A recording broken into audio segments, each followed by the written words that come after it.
So, as I've said before, Heroes of the Storm right now is my go-to MOBA. I usually stick with one MOBA at a time, and the MOBA I pick usually takes up the bulk of my multiplayer gaming time. With Heroes of the Storm 2.0 coming out, hopefully it'll suck up a lot more, but I have a feeling that it'll be very fleeting because Blizzard has yet to fix some really big fundamental issues with their game. Some are much bigger than others, but here's a video on 3 major things Heroes 2.0, as far as we know right now, will not be fixing. Have a listen. So number 1, no in-game voice. Now I know a lot of people might not care about this feature and how it can give an unfair advantage to entire groups that have microphones versus groups that don't, and some people can find in-game mics annoying, but hear me out. When queuing for Quick Match, there should be an option to play with other players with microphones. If you don't want to do that, that's fine. You should be able to opt out. Sometimes you get home from a rough day and you just want to tune out and relax a bit without hearing a ton of audible noise from some 13-year-old screaming at everyone. But what bothers me is the fact that there isn't even an option for mics. I know people are going to say that you have Blizzard voice chat with your friends as an option, but I'm not talking about that. I'm talking about improving my communications with random players when I solo queue. What Blizzard should do is have 2 different modes. A casual mode that's chat only, and a competitive mode where microphones can be turned on. Some people might argue this can split up the community and increase wait times, but wouldn't you rather be matched up with more like-minded players,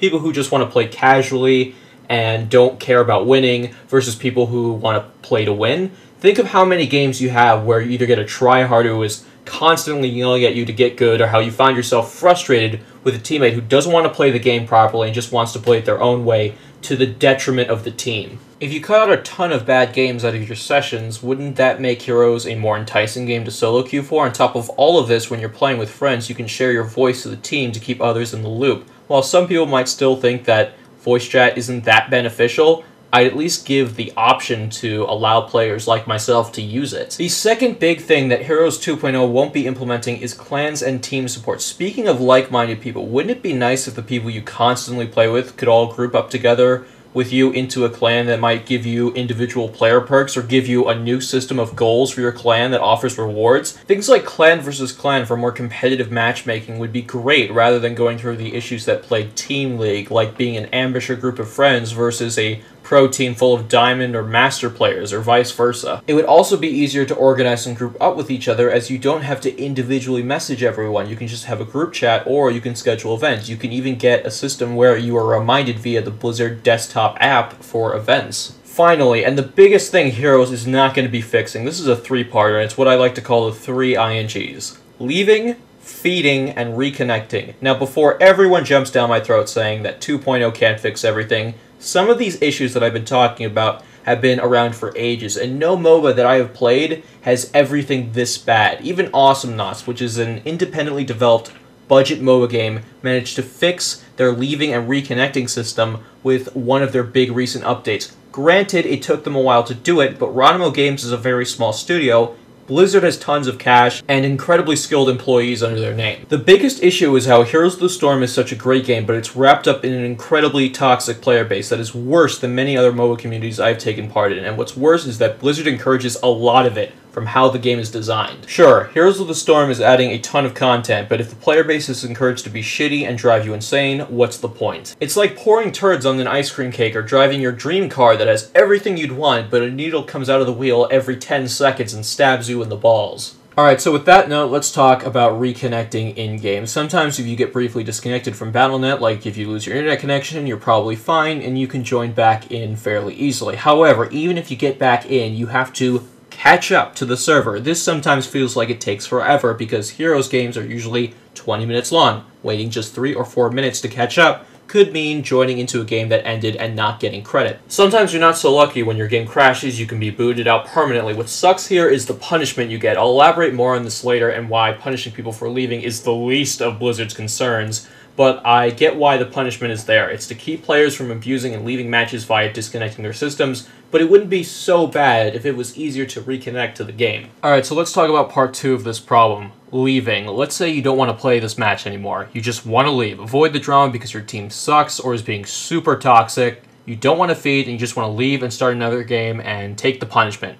Too bad. The game refuses to let you start a new one unless you make it crash. Otherwise, you're stuck with a column of text across your screen telling you to reconnect or close the game. I also find it hilarious that when I want to reconnect to a game, sometimes I just can't, yet when I do want to leave a game won't let me leave. It's a never-ending cycle. Also, on the other side of the coin, you have to agree with me on this. When someone leaves or gets disconnected for a period of time, or let's say Blizzard puts in the option of permanently leaving the game, other players should not get penalized for leaving if someone else has left the match permanently. Again, Ronimo's Awesomenauts does this, and League of Legends has a surrender button. There are safe to leave options in other MOBAs, yet there isn't one here. They could even implement a window for people who have disconnected. Give them 3 minutes to reconnect back, and if they don't come back, let others leave without consequence. I shouldn't have to suffer because someone has a shitty internet connection. I can tolerate it mostly because I've been in that situation before, but it's still not fair if that person leaves because of a bad internet during the start of the game and doesn't come back and I lose 20 minutes of my time instantly. You can call me entitled until you're blue in the face for the simple reason that I like a game so much that I want it to get better. I don't want to hear the excuse that this is Blizzard's first attempt at a MOBA game. I will give them credit where credit is due, and they've been doing a lot for the game. They've been adding a lot of cool things over the years, but adding features isn't going to fix the core mechanics of the game. When some of these features have been standard for years in other games, this game has been out for nearly 2 years and in beta for even longer. We've had 15 years worth of MOBAs and deep attention focused on the genre for a long period of time, and tons of MOBAs have been created in that time so that we could see what works and what doesn't. And you have a ton of resources from places like forums and YouTube from the community. I don't want to hear excuses from Blizzard of all companies. If a small indie company like Ronimo can do it, a multi-million-dollar company like Blizzard should have these features out faster, at least in their launch of what's being called Heroes 2.0. What, do we have to wait till Heroes 3.0 for these issues to be fixed? Please. Alright, so let's now move on to the final part of this final problem. The biggest problem with Heroes of the Storm, I touched briefly on this in my last video, and it's why I played the game much less than I used to. Even if they had clans, mics, fixed connections, add in a million heroes, a ton of content, it won't fix this issue. Feeding. Now hear me out. Feeding in MOBAs isn't new. You always get those special snowflake players who just get butthurt and they decide to suicide into towers or other heroes and ruin it for everyone. That's not new, it happens, it sucks, but what are you gonna do? But it's encouraged in Heroes of the Storm. If you decide to be the bigger man in Heroes of the Storm and leave instead of feed, you get penalized. If someone else leaves the game and it puts you into a 4v5 situation and you justifiably want to leave the game, you get penalized. But if you walk over to the enemy team and kill yourself over and over to throw the game faster, nothing happens. Nothing immediate, at least. You might get reported a few times and maybe you get dropped down in matchmaking without knowing, but it's not nearly as bad as the immediate penalty for leaving. You still get to play and ruin games for other people. In 2017, after 15 years of MOBAs, of all the hundreds of hours I put into MOBAs, this has got to be the biggest screw-up I've ever seen in a MOBA. No other game has it this bad, and this is part of the reason why the player base is so toxic. Even in brawls, where the settings are more casual, you still have people feeding, because in that case, it doesn't matter if you win or lose, you still get credit. It's not uncommon for me to join a brawl, and half the enemy team just suicides. I thought brawls were designed to be casual, fun modes added to the game. That's not fun. Mindlessly killing enemy players that don't fight back and are trying to throw the game is not fun. Feeding right now is the only way to accelerate a game loss without getting punished immediately. I never feed, but I always have been tempted to do so when a game is so bad and is beyond winning, because I'll get punished for leaving and I can't start a new game until it's over. I always ask if everyone is okay with just staying in the base while our core dies if it's beyond winning. What's worse is that Blizzard could easily kill this overnight, but they're not going to do that. You could say all you want, and this is just speculation for what I'm saying here, that oh, they are doing that in the background, they are matching people who get reported with other people who get reported, but you want to know how I know they're not doing it as much as they should? Because in games like World of Warcraft, you can report a player all day, and they'll still be in the game the next day, they'll still be the head of their guild, they'll still be wrecking the game for other people. But until they really start doing crazy stuff like hacking the game, they're not going to get banned. Until they start trading gold, they're not going to get banned. I know that you're going to get some bad games every now and then. Some people are going to slip through the cracks and get into your games that would otherwise not. I understand that sometimes there's a system where Blizzard matches people who are being reported all the time with other people who are being reported. But I have so many bad games, regardless, with people who are just assholes. I'm not talking about once in a while, I'm talking about every other game. It's just a drama session. If Blizzard wants a successful MOBA that's casual and competitive, they have to be ready to accept criticism from both sides and constantly adapt their game. What they're doing is pretty difficult to do. They want to make a game that both casuals and competitive players can get into and enjoy. For the most part, they have been listening to feedback and improving their game, but Heroes 2.0 is not going to fix the big issues players have been having for years. Despite being touted as this amazing update that's going to overhaul and change the game, it's a far cry from what Blizzard really needs to add to the game right now.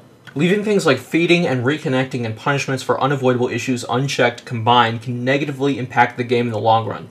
Don't believe me? Let's look at Awesomenauts once again. Geronimo didn't implement their new reconnecting leaving system until recently because they focused on content updates rather than fixing integral parts of the game. They had a massive player base drop and it stayed small for the longest time until they started fixing the core issues people complained about. They even had 2 expansions released for the game, which added in a bunch of content that was both free and purchasable, but it didn't do shit for them in the long run because, once again, people would stop playing once the content had been exhausted. I'm not talking about a few less people playing from launch day.